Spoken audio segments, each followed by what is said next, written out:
Election commission supreme court के फैसले ते अमल दरामद करे छॾियो। सुन्नी इत्तेहाद काउंसिल जी मखसूस सीटुनि ते कामयाब करार ॾिनल MNAs ऐं MPS जो नोटिफिकेशन रद्द। सिंध असेंबली में मखसूस सीटुनि ते 3 MPS जी मेंबरशिप ख़त्म कई वई। KP में औरतुनि जी मखसूस सीटुनि ते कामयाब 8 MNAs जी मेंबरशिप मुअत्तल। पंजाब में औरतुनि जी सीटुनि ते चूंडियल 11 MNAs जी मेंबरशिप ख़त्म। KP में औरतुनि जी मखसूस सीटुनि ते 21 MPS जी मेंबरशिप मुअत्तल। नोटिफिकेशन जारी। KP में 4 अक़लियती MNAs जी मेंबरशिप मुअत्तल। पंजाब में औरतुनि जी मखसूस सीटुनि ते कामयाब करार ॾिनल 24 MPS जी मेंबरशिप मुअत्तल। सिंध असेंबली में मखसूस सीटुनि ते कामयाब करार ॾिनल 2 औरत MPS जी मेंबरशिप मुअत्तल। सिंध में मुअत्तल थियल औरत MPS में सुमेटा अफ़ज़ाल सैयद ऐं मुसरत जबीन शामिल। अक़लियती सीट ते कामयाब करार ॾिनल सरेंदर विलासाई जी मेंबरशिप भी मुअत्तल थी वई।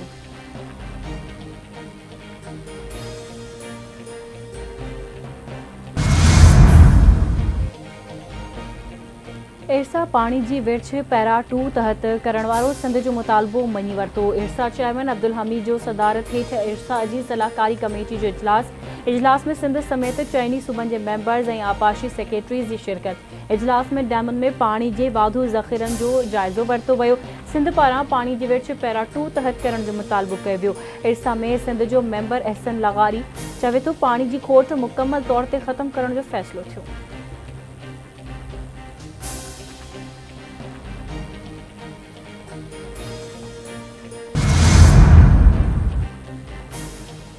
कश्मीरी अवाम जा मसइला हल करण लाइ फौरी 23 अरब रुपयनि जी फरहामी जी मंजूरी।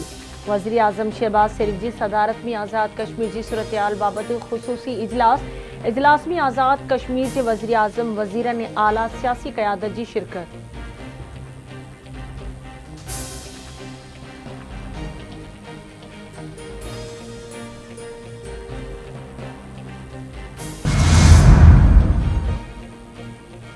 पाकिस्तान और सऊदी अरब विच में लागापन की दुनिया में मिसाल नथो मिले। पाकिस्तान और सऊदी अरब में मजबूत पुराना लागापा आहिनि। पाकिस्तान मुख़्तलिफ़ चैलेंजेस के मुंहुं ॾेई रहियो आहे। करप्शन के ख़ात्मे लाइ क़दम खणी रहिया आहियूं। हुकूमत जी पहिरीं तरजीह मईशत की बहाली आहे। परॾेही सीड़पकारी लाइ बहितर माहौल ठाहे रहिया आहियूं। वज़ीर आज़म शहबाज शरीफ जो परॾेही मीडिया के इंटरव्यू चयाईं पैदावार में वाधारे लाइ जदीद टेक्नोलॉजी के इस्तेमाल सां सुधारा आणे रहिया आहियूं।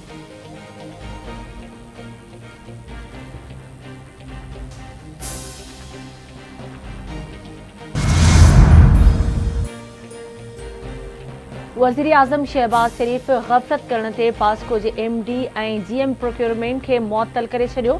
वज़ीर आज़म शहबाज शरीफ की सदारत हेठि कणक की घुर्ज पहुंच ख़रीदारी प्रोग्राम बाबत इजलास। कणक ख़रीदारी के अमल लाइ मोबाइल ऐप तैयार छो न कराई वई। वज़ीर आज़म जो सवाल। वज़ीर आज़म पारां पास्को के स्टॉक के थर्ड पार्टी का ऑडिट कराने की हिदायत। हारियुनि के मुआशी तहफ़्फ़ुज़ लाइ जिन्सुनि जी इंश्योरेंस यकीनी बणाई वञे। वज़ीर आज़म की हिदायत। शहबाज शरीफ चवे तो पास्को 4 लाख मैट्रिक टन वाधू कणक की शफ़ाफ़ ऐं रिवायती तरीक़े से खरीदारी करे। हारियुनि जो नुक़सान कंहिं सूरत में बर्दाश्त न कयो वेंदो। हारियुनि की तरक्की ऐं ख़ुशहाली लाइ भरपूर कदम खया वेंदा। हुकूमत ख़ुराक के तहफ़्फ़ुज़ यकीनी बनाइण लाइ हर मुमकिन कोशिश करे रही आहे।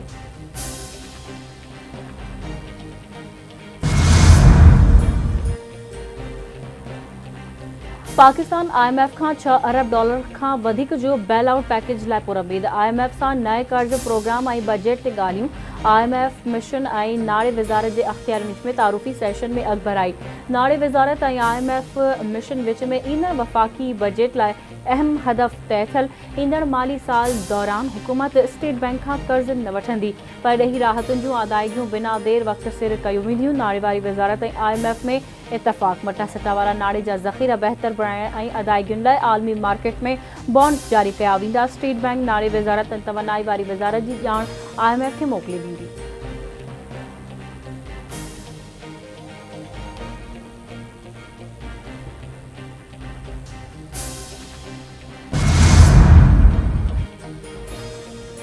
सदर आसिफ अली ज़रदारी ऐं PP चेयरमैन जो विज़न आहे त पीपल्स बस सर्विस हर ज़िले ऐं तालुके ताईं शुरू कई वञे। Peoples bus service Karachi, Larkana, Sukkur, Hyderabad ऐं मीरपुर ख़ास में हली रही है। कराची में दहशतगर्दी के ख़तरनाक वाक़िअनि खे नाकाम बनाने में पुलिस अहम किरदार अदा कयो। पुलिस बेहतर कम कर रही है। बेहतरी की गुंजाइश हर हंध मौजूद रहंदी है। पुलिस ते तनक़ीद करणु आसान हूंदो आहे। कारियूं ॾिढूं हर इदारे में हूंदियूं आहिनि। शहीद बीबी मार्शल लॉ जे दौर में रोडनि ते निकिरी जिदोजहद कई। पीपुल्स पार्टी जी ॿी कंहिं जमात में बर्दाश्त न आहे। पीपी घणी तनक़ीद बर्दाश्त कई आहे। माज़ी में पीपी खे नुक़सान पहुचाइण जी कोशिश कई वई। सिंध जे सीनियर सूबाई वज़ीर शर्जिल इनाम मेमण जो हैदराबाद में तकरीर खे ख़िताब चयईं 29 साल अॻु डॉक्टर इसरार चयो हो त इसराइल पीटीआई बानी खे लॉन्च कंदो कोत आहे जेको पीटीआई बानी जी हिमायत करे पियो। पीटीआई बानी जेल मां वेही पार्टी हलाए पियो। सज़ा याफ़्ता माण्हू ने बयान के इसराइल लॉन्च करेगा इमरान खान को पाकिस्तान के ऊपर। अब वही बयान देख ले तो फिर वही तो बोलो, कोई तो है, वो वही कोई है, कोई इतना मजबूत है कि हमारे मुल्क में हमारे जड़ों के अंदर घुस के भी वो इसको सपोर्ट मिल रही है। जिस तरीके से इस शख्स ने पाकिस्तान के आइन की, पाकिस्तान के कानून की, पाकिस्तान की सालमियत की, पाकिस्तान के इदारों की, पाकिस्तान के सियासतदानों की, पाकिस्तान की जमहूरियत की जिस तरह धज्जियां उड़ाई हैं और एडमिट करता रहा ओपनली, एडमिट करता रहा कि हाँ मैंने ये भी किया, ये भी किया, ये भी किया, और फिर भी अगर आज वो मजे में बैठा हुआ है और बैठ के मुल्क के फैसले में कहीं ना कहीं पे वो शामिल है कि जी ये होना और वो होना है, तो फिर मैं समझता हूँ बाकी बात है कि हमें उसको निशानदेही करनी चाहिए। अगर कोई उसको बैरून का सपोर्ट करिए तो पाकिस्तान की खैर ख्वाही भी नहीं करिए, पाकिस्तान की बदख्वाही नहीं करिए। पीपल्स पार्टी हमेशा सहाफ़ियुनि जो आवाज़ बणी आहे। सहाफ़ियुनि जा मसला हल करण जी कोशिश करे रहिया आहियूं। असां सहाफ़ियुनि खे ग्रांट ॾेई को एहसान न करे रहिया आहियूं। सेहत कार्ड जारी करण असांजो फ़र्ज़ ऐं ज़िम्मेवारी आहे। सीनियर सूबाई वज़ीर शर्जिल इनाम मेमण जो हैदराबाद में तकरीर खे ख़िताब चवे थो मनशियात ख़िलाफ़ जिहाद करे रहिया आहियूं। सहाफ़ी साथ ॾियनि। सिंध में ॿोॾि सबबि तबाहीअ जा मंज़र हुआ। पीपल्स पार्टी मुल्क खे एटमी ताक़त बणायो। 8वीं तरमीम खे पीपी बहाल कयो। सखर जे अस्पताल ॿाहिरां मुल्कनि जा माण्हू ईंदा आहिनि। शर्जिल इनाम मेमण सहाफ़ियुनि में सेहत कार्ड बि विरहाया।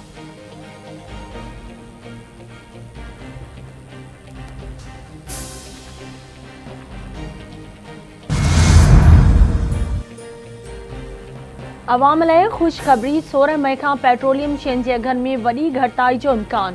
पेट्रोल 13 रुपया ऐं डीज़ल 8 खां 9.5 रुपया फ़ी लीटर सस्तो थी सघे थो। आलमी मार्केट में पेट्रोलियम शयुनि जे अघनि में वॾी घटिताई थी आहे।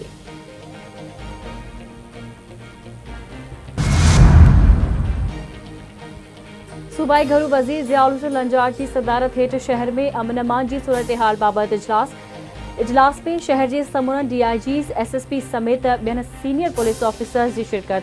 घरू वज़ीर खे स्ट्रीट क्राइम ऐं ॾोहनि जे वारदातुनि जी रोकथाम बाबति ब्रीफिंग। घरू वज़ीर ज़ियाउल हुसैन लंजार चवे थो स्ट्रीट क्राइम, स्ट्रीट क्रिमिनल्स फौरन ऐं संदनि गिरोहनि ख़िलाफ़ असराइती पॉलिसिंग कई वञे। टीम जी हैसियत सां शहर खे ॾोहनि खां पाक कयो वञे। इंटेलिजेंस ॼाण खे गॾियल तौर ते फॉलो कयो वञे। SHOs कमरनि में वेहण बदिरां ॿाहिरि निकिरनि ऐं इलाइक़नि खे महफ़ूज़ बणाइनि। स्नैप चेकिंग दौरान गाॾियुनि ऐं मोटरसाइकिलनि जो रिकॉर्ड तरतीब ॾिनो वञे। रोज़ाने जी बुनियाद ते चेक थींदड़ गाॾियुनि जो रिकॉर्ड महफ़ूज़ कयो वञे।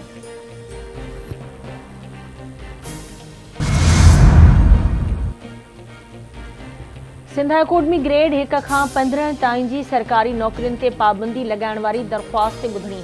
दरख़्वास्त गुज़ार MQ मगवाण फरोग नसीम सिंध हाई कोर्ट में पेश। असिस्टेंट एडवोकेट जनरल बि अदालत में पेश। सैसी जो वकील पेश न थियो। सिंध हाई कोर्ट पारां ईंदड़ ॿुधणी ते समूरियुनि धुरियुनि खे पेश थियण जो हुकुम।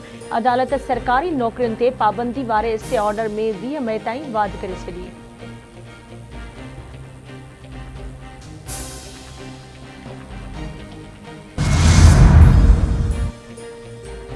सिंध जे सिहत खाते टाइफॉइड खां बचाव जी वैक्सीनेशन मुहिम शुरू करे छॾी। मुहिम कराची जे 7 हैदराबाद जे हिक ज़िले में 25 मई ताईं जारी रहंदी। सिहत खाते मूजिबि वैक्सीन मुहिम 9 महीननि खां 15 सालनि जे ॿारनि लाइ आहे। 99 लख ॿारनि खे टाइफॉइड खां बचाव जी वैक्सीन लॻाइण जे हदफ़ मुक़ररु आहे। सूबाई वज़ीर डॉक्टर अज़रा फज़ल पेजूहो चवे थी टाइफॉइड खां बचाव लाइ एंटीबायोटिक कमु नथी करे। टाइफॉइड खां बचाव लाइ नई वैक्सीनेशन मुहिम शुरू कई आहे। वालिदैन पंहिंजे ॿारनि खे टाइफॉइड खां बचाव जा टुका हणाइनि। वैक्सीन न हणाइण जी सूरत में ॿार बीमार थी सघनि था। बीमारी खां बचाव जा टुका लाज़मी आहिनि। इन ॾिस में सिहत खातो पंहिंजो कमु करे रहियो आहे।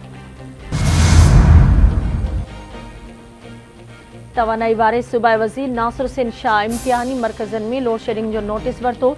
नासिर हुसैन शाह पारां गर्मी सबबि शागिर्दनि जे बेहोश थियण वारियुनि ख़बरुनि ते कावर जो इज़हार। नासिर हुसैन शाह चवे थो इम्तिहानी मर्कज़नि खे लोड शेडिंग खां आजो करार ॾिनो वञे। बिजली फ़राहमी यकीनी बणाइण लाइ तवानई खाते जा ऑफिसर कंपनियुनि सां राब्ते में रहनि।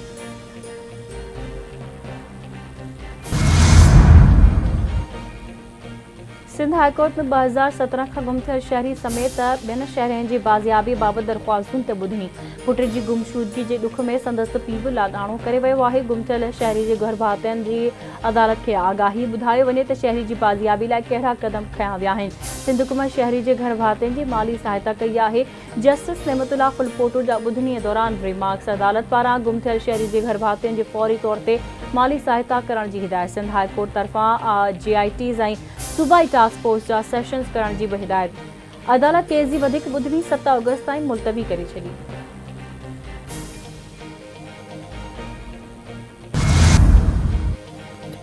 ऐं बाबर आज़म सभ खां वधीक T20 खेॾंदड़ कप्तान बणिजी वियो। बाबर आज़म जी अॻवानी में टीम आयरलैंड ख़िलाफ़ T20 मैच खटी। बाबर आज़म 45 T20 मैच खटींदड़ कप्तान बणिजी वियो। PCB चेयरमैन मोहसिन नक़वी जूं बाबर आज़म ऐं शाहीन आफ़रीदी खे मुबारकूं।